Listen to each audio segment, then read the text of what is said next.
इसी द्वार से अंग्रेजों ने तोप लगाकर तोड़ने के प्रयास किया ताकि यह स्वर्ण भंडार टूटे। लेकिन हमारी जो भाषा है, हमारा जो लिपि है, हमारा जो यहाँ के पूर्वजों का जो तप त्याग तपस्या के द्वारा जिन्होंने ज्ञान अर्जित किया, यहाँ के ऋषि महर्षियों ने लिपिबद्ध कर दिया। रहा है कि 2600 पूर्व राजगिरी मगध की राजधानी थी और मगध का राजा बिंबिसार थे। इस पश्चिमी गुफा को बिंबिसार का भंडार खजाना माना गया सर। इस पश्चिमी गुफा के भीतर एक दरवाजे का निशान है और दरवाजे के पीछे 3 माइल की लंबी गुफा है। सोन का मतलब सुरंग होता है। इस पहाड़ का नाम का व्यवहारगिरी। इस व्यवहारगिरी पहाड़ी के ऊपर में सप्तपर्णी गुफा है। तो सप्तपर्णी गुफा का अंडरग्राउंड रास्ता यहाँ तक बताया गया है। और इसी गुफा के भीतर बहुत साहित्य वर्णन है कि जब भगवान बुद्ध का महापरिनिर्वाण कुशीनगर में हुआ, महापरिनिर्वाण के 3 महीना बाद 500 भिक्षुओं का प्रथम बौद्ध महासंगीति सभा जो लिपिबद्ध किया हुआ है, जो आज तक कोई नहीं पढ़ पाया। अब वक्त बताएगा। आप देख रहे हैं केवल सच न्यूज। आप देख रहे हैं केवल सच न्यूज। केवल सच न्यूज में आप सभी का स्वागत है। मैं अरविंद मिश्रा। यह राजगीर का पावन धरती है जो मगध की कभी राजधानी रही। मैं आज एक ऐसे पुरातनिक अवशेष के बारे में आप सबों को मैं बताना चाहता हूं कि सोनभद्र की तरह यहाँ भी एक स्वर्ण भंडार है। इस स्वर्ण भंडार प्राकृतिक छटाओं से सुशोभित और ऐतिहासिक है। इसके बारे में कहा जाता है कि हर्षक वंश के संस्थापक बिंबिसार जो यहाँ के राजा हुआ करते थे, इस स्वर्ण भंडार में ही उनकी इतनी संपत्तियां छिपी हुई है, हीरे मानिक बेशकीमती रत्न इसी गुफा में उन्होंने संग्रह किया था। इसी स्वर्ण भंडार में रखा गया है। कहा जाता है कि अंग्रेज भी इस स्वर्ण भंडार को तोड़ने के लिए तोप का उन्होंने उपयोग किया। आप यहाँ का पति है क्या? गाइड है क्या? इस स्वर्ण भंडार में एक अभिभावक कुल एक गार्ड भी है जो यहाँ दूर दराज से, विदेश स्थल से भी, अन्य राज्यों से भी स्वर्ण भंडार देखने के लिए पर्यटक लोग आते हैं। उनके बारे में, इस स्वर्ण भंडार के बारे में, यहाँ के इतिहास के बारे में इनके द्वारा जानकारी दिया जाता है। केवल सच न्यूज में आपका स्वागत है। आप बताएंगे इस स्वर्ण भंडार के बारे में कुछ? जी जी बताइए। पहले शुभ नाम आपका क्या नाम हुआ? मेरा नाम रामजी उपाध्याय हुआ। जी जी। Tourist guide Rajgir. जी जी। बिना वेतन भोगी हूँ। अच्छा जी। तो नालंदा विश्वविद्यालय के तरह सर ये जंगल झाड़ी मिट्टी में ढका हुआ था जी। एशिया महादेश में मुख्यतः 3 यूनिवर्सिटी का नाम आता है जी। प्रथम तो हुआ तक्षशिला जो अफगानिस्तान में चला गया, जिसका राजधानी बेलूचिस्तान हुआ सर। द्वितीय हुआ नालंदा और तृतीय हुआ विक्रमशिला जो भागलपुर में है। तो नालंदा में 2 चाइनीज विद्यार्थी थे, फाहियान और हुइनसंग साहब जब भारत भ्रमण यात्रा किए तो उनके भारत भ्रमण यात्रा के रिपोर्ट पर यहाँ की खुदाई जो है 1905 में लॉर्ड कनिंघम और मार्शल साहब ने करवाए। तो 2 गुफाएं मिली, ये पश्चिमी गुफा और इसके बगल में पूर्वी गुफा। अब इन 2 गुफाओं के बारे में ऐसा इतिहास चला रहा है कि 2600 पूर्व राजगिरी मगध की राजधानी थी और मगध का राजा बिंबिसार थे। इस पश्चिमी गुफा को बिंबिसार का भंडार खजाना माना गया सर। इस पश्चिमी गुफा के भीतर एक दरवाजे का निशान है और दरवाजे के पीछे 3 माइल की लंबी गुफा है। सोन का मतलब सुरंग होता है। इस पहाड़ का नाम का व्यवहारगिरी।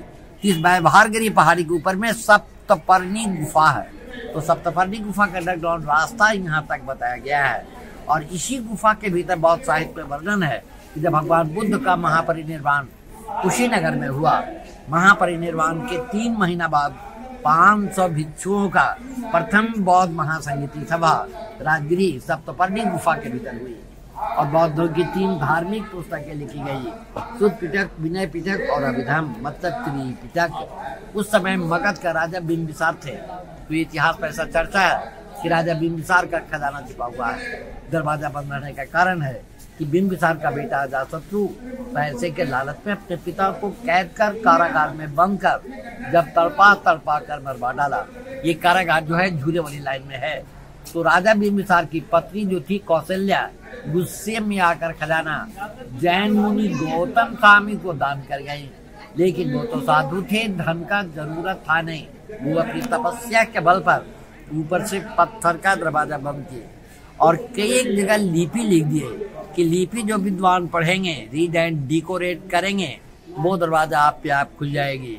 लेकिन वो लिपि किसी ने पढ़ा नहीं। जब ब्रिटिश का समय आया तो सामने में जो जंगला दिख रहा है, इस जंगला से तोप लगाकर तोड़ना चाहा, लेकिन टूटा नहीं। दरवाजे को ऊपर दाग होकर रह गया।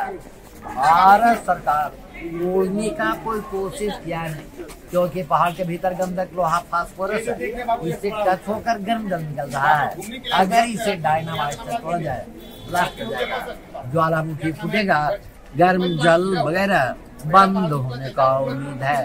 तो बात रही सब कि रियलिटी कहाँ तक सत्य है कि खजाना है अथवा नहीं है, ये तो किसी ने देखा नहीं। हो भी सकता और नहीं भी हो सकता है।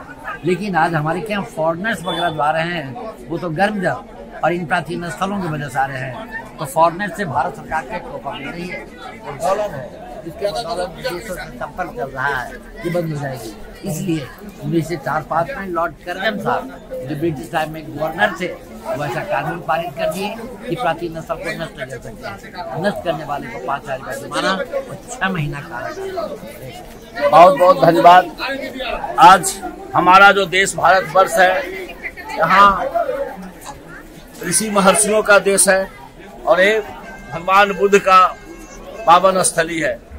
ये जो आप देख रहे हैं, इसी द्वार से अंग्रेजों ने तोप लगाकर तोड़ने के प्रयास किया ताकि यह स्वर्ण भंडार टूटे। लेकिन हमारी जो भाषा है, हमारा जो लिपि है, हमारा जो यहाँ के पूर्वजों का जो तप त्याग तपस्या के द्वारा जिन्होंने ज्ञान अर्जित किया, यहाँ के ऋषि महर्षियों ने लिपिबद्ध कर दिया। अब आइए इस सतीकों के अंदर को हम ले चलते हैं। दूर अन्य जिलों से छात्र छात्राएं, पर्यटक लोग काफी अपने इतिहास को जानने के लिए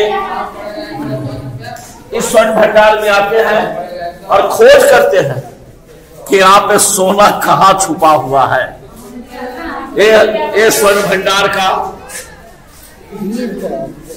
गुफा है और इस बगल में वो जो लिपिबद्ध किया हुआ है, जो आज तक कोई नहीं पढ़ पाया।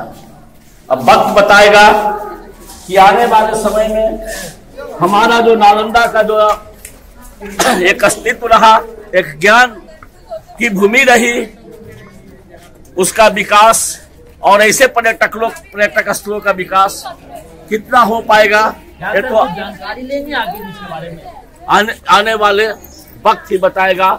लेकिन काफी ऐतिहासिक स्थल और पर्यटकों को लुभाने वाला, हर क्षेत्र से सुंदरता का प्रतीक हमारा ये राजगृह जो बिहार के पावन धरती में है, इसे संरक्षित करने की आवश्यकता है, सुसज्जित करने की आवश्यकता है और विकास करने की आवश्यकता है।